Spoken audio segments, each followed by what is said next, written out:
All right, so this is how you take apart a OVP relay.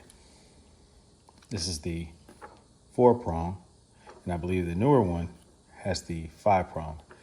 There's an extra slot, empty slot available where this goes into on the car that allows there to be another prong right here. But of course, if it's 5, that last one is not used. That new one, the additional one rather, is not used. So it still operates as a 4-prong from what I understand. They no longer sell these.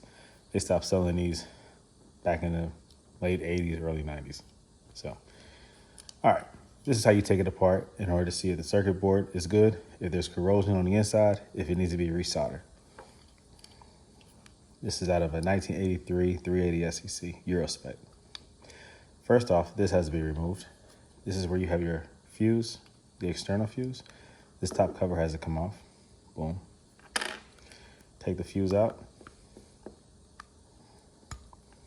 Boom.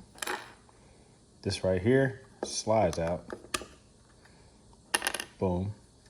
This you can use, grab a tight hold of the casing, push this down like that. You see it was up like that. Push it down.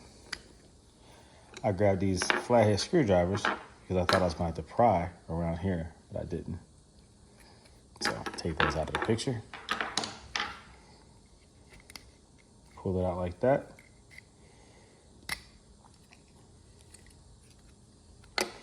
It has that little protective sleeve or cover right there for the circuits to make sure that nothing contacts the outer aluminum shell. You check for solder points, make sure it's clean, make sure there's no loose connections.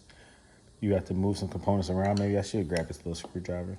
But you can stick it in there, move some of the components around that are soldered to the soldering board. If anything wiggles or moves, and pay close attention to the soldering joints right here.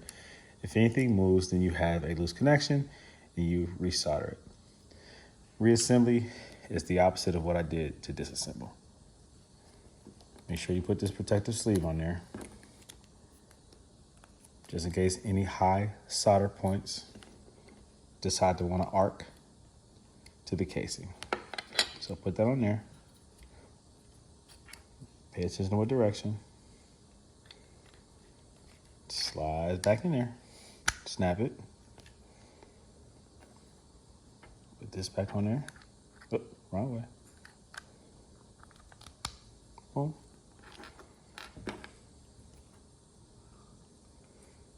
Put this back in place. Make sure that it goes, well, you know, you can go ahead and just put this in there just to make sure you don't put it in there the wrong way. Now, this can only go one way. If you have your fuse in place, stick it on in there. That right there, they pop into place. And there you go.